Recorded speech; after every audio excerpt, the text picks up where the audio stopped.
Hey everyone, this is OT Cesar and today we're gonna talk about telehealth. So I'm making this video for occupational therapists who are still on the fence about pursuing telehealth as a service delivery model, and also for OTs who have decided that they are going to pursue telehealth but don't know where to start yet.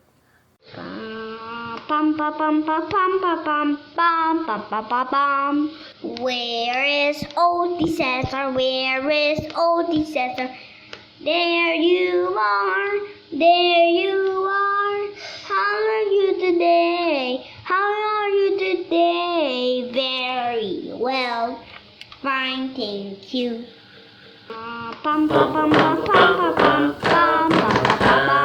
Hi! So, nag-intro lang tayo para sabihin na vlog to. Pero, ayun, again, we're gonna talk about telehealth today. I know that you've watched a lot of webinars and trainings already, and I can relate to that because that's what I've been doing the past week. So, after I posted the coronavirus video for children, the whole week after that, I didn't post any content. I didn't go on Instagram or Facebook. I just really took the time to attend trainings, attend webinars, just to practice and get a feel of what others are doing. So before I held my first teletherapy session, I had to deal with some concerns. Well, it wasn't more of the technical side of telehealth, because what was good was how supportive the OT community was. So everybody was sharing resources, everyone was sending links, giving trainings that could support everyone into adjusting to this current situation. But I had to deal with more of the emotional aspect of the experience. So first off, of course, all of us had to adjust to the quarantine. So it's not just work that we have to think about. We have to think about our families, our parents, our finances. And I was really anxious about, first, the situation, and second, I was really anxious about, feeling like I had no idea what was happening. Like, am I cut out for this? Am I competent enough for teletherapy? Do I know enough to even start with it? Will parents see wrong stuff that I'm doing now that they're up much closer into what I'm doing? Or will they judge me with how I treat? Or what if I'm not good enough? What if I don't know enough? What if there's some information that I haven't heard yet from the webinar? So all of that had to run through my mind. So that's what really pushed me to start, knowing that the children really need occupational therapy. And also the idea that, I can attend as many webinars and trainings as I can, but I will never feel ready for it until I try and learn from the actual experience. So I know that I had to just, start the meeting and then feel it and try to learn along the way and ask for feedback. I knew that was the only way for me to get better at telehealth. So if you are, feeling the same way I did, I hope that you would go through this. It's a growth journey. It's not just for our kids, but also a growth journey for you as an OT, and a growth journey as well for parents. So everybody's gonna start out as beginners. Know that parents are more understanding than we think they are.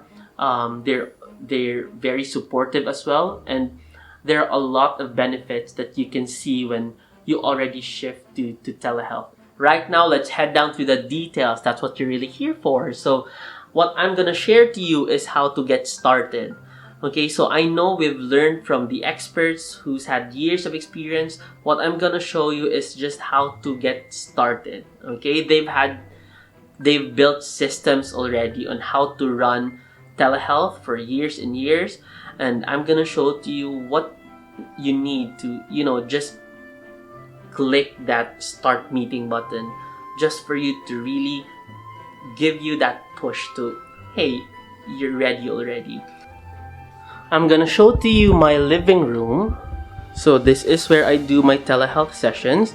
This is also where I take my videos. So you can see there, that's my shelf, my couch, and we have a small table there. Wala pa akong carpet. So I just have that rug So I'll show to you my setup when I do my telehealth sessions. Now this is the usual setup for my living room, and I'm gonna show you how I turn it to the room that I use for telehealth. Now this table, I'm gonna move it to the side, and this is where I put the laptop. So I'll put this over here.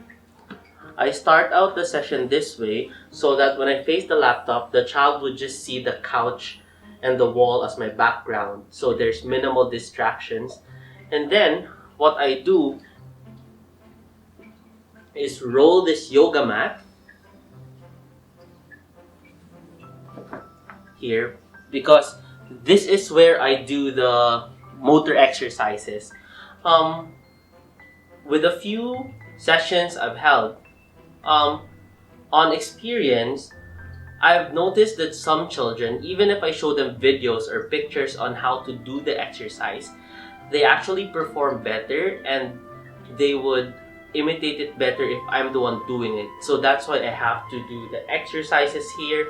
I have to do the yoga with them. I have to do the breathing exercises. We have to do it together so that they can see how I'm doing it. So I have to angle the laptop this way so that the child would see me doing it. Also, if I'm doing animal walks from here to that end of the room, they can see me doing it all the way, and then we're gonna do it together. So after the movement exercises, I also have here a laptop table. So it's a smaller one than this, than the one I use for the laptop. So I set it up here. And then for this table, this is where I have my paper prepared. Plain paper, colored paper. I also have my fine motor activities prepared for each kid. So depending on what I need, I'd have scissors here, Play-Doh, depending on what I need for the session. So everything's prepared already before I start. And then what I do is that apart from the share screen that I do showing the activities that we have, I'm also going to use my phone taking a video of what I'm doing here, because when we do the fine motor exercises or the handwriting, it's also better for children to see to see me doing it. So we have to do it together. It might be better if you have a tripod, so you can set it up so that the phone will be over the paper while you can work on it. But for now, I don't have a tripod that I can use, but it's actually better for me because while the right hand is writing or moving around, I can move the phone with my left hand and angle it in a way where the child can see how I'm holding the pencil or how I'm holding a tweezer or a clothespin, and that's it. So the phone is also connected to the meeting, so whatever I'm doing here, it will also flash on the screen on the laptop. And I also have here my bag. A little heavy, but this is my work bag. This is what I bring to the clinic. This is what I bring to the children's homes. So we have here my toys. We have Play-Doh. Play-Doh. We have colored pencils. We have activity books. We have we have jigsaw puzzles. So I also put it here so that the kids can see it. So they will see something that's familiar for them, and that's it. I mean, this is my setup for telehealth. So for some tips on setting up your space, the first one would be to have as minimal distractions as possible in the background. In the first few sessions, I took these out, but later on the kids got used to having them in the background, that they don't notice them. What you want is that the child won't notice a lot of things in the background, so they would focus on your face, especially when you're trying to talk to them. Second would be to try to have a bigger space for movement exercises. Again, kids respond better, well, at least for my kids, they respond better with movement exercises or even the fine motor activities. They respond better if I show to them. What I also try to do is to help kids adapt to the new platform, which is online. So we're expecting them to be sitting down at their house and then facing a computer. So it's also a completely new setup for them. So what you want is to bring as many familiar items as you can. So this is very helpful if you've had prior experience with the kid already. You might be working with them at home or in the clinic. So for example, with me, I usually show this bag because they've seen it, they know there are toys inside. I also wear this shirt every time I do telehealth, which is why you also see me wearing this when I'm on the vlog. So I have 5 of this same shirt. So it's become a uniform already for occupational therapy, but it also helps the children to know that when I'm wearing this one, so it's OT Cesar. And if you've noticed, we have papam before the video and after. When we sing papam, like papam, papam, papam, papam, so you keep hearing it every time, but it also helps set the mood for the child that every time we sing papam, it's already therapy time, it's already Zoom time, it's already work time, it's already play time with OT Cesar.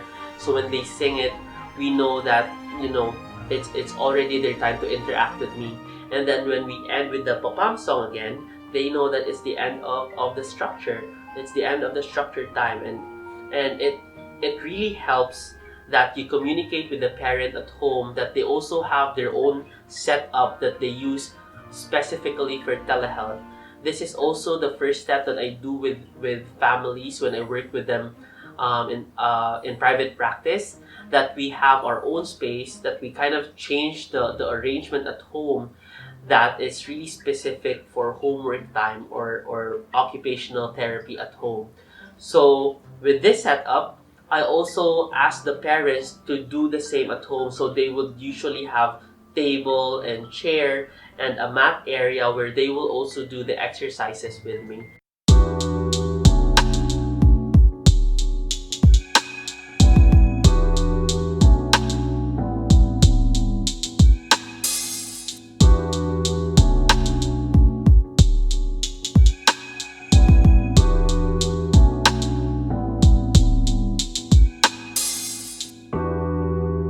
I think yun lang yung tips ko. Di ko alam na parang magiging house tour yung gagawin natin today. This is what my kids see when they work with me on Zoom. So this is where I sit. This is the background that they see when we start the session. So for the workflow, setting up before the telehealth sessions, what I do is to text the parent on the things that they have to prepare. First, I have to explain to them what telehealth is, the process that we're gonna do, and what they can expect from telehealth. Number 2 is to ask them to download Zoom. And then number 3 is to ask them the materials that they have, so that it's kind of a survey of the materials that both of us have, and also for me to create activities that we can do with the materials that they have at home. What's lucky for me was that I've already worked with them in their houses, so it's easier for me to imagine how to do the activities and also to know more about the materials that they already have there. So that was an advantage with having kids who were private clients before we shifted to telehealth. Now, when conducting the telehealth sessions, the preparation I do is to prepare the slides on Canva, and then the day before the session, I have to text them the meeting ID as well as the password to the Zoom meeting, and then I check with them the materials if they have it. So if they don't, I have to change that activity or ask them for an alternative that we could use while working on the same goals. For the platform, I'm using Zoom. There were other platforms presented at the webinars. So they had Blink Session or Terra Platform. But I decided on Zoom first because I was comfortable with it. I had some experience using it before. Second one, I find it very easy to use. And I think the parents also find it very easy to use because the only time I gave them instructions on how to use it was for finding specific features. Like, for example, when we use the annotate function, and also for shifting the camera view from gallery to the speaker view. For the slides that I used during screen share, I used the website canva.com. So when you go to Canva, they already have templates for presentations. They have really beautiful templates. And you can also use PowerPoint and Google Slides, but I prefer Canva because they have really beautiful icons, pictures, and drawings that you can add to your slides, even animations, which are very helpful in catching the attention of children, especially when they get distracted. So it's good if you add some of them on the slides. And it also works really well with Zoom. So I use screen share and then present the Canva slides, and then that's it. That's how I hold a session. That's basically all I needed to get started with my teletherapy practice. You just need the right platform, the right activities, but most importantly, the right mindset. You don't need to have a lot of complex features because you will learn all of that along the way. You can have a virtual background or remote control for interactive games, but you can add that on later as you build on with your teletherapy practice. I can't wait to hear about your first session. You can also watch my video to see how I conduct my first session with my teletherapy clients. Click the subscribe button below to see more of my videos and like my Facebook page. I'll see you next time. Bye!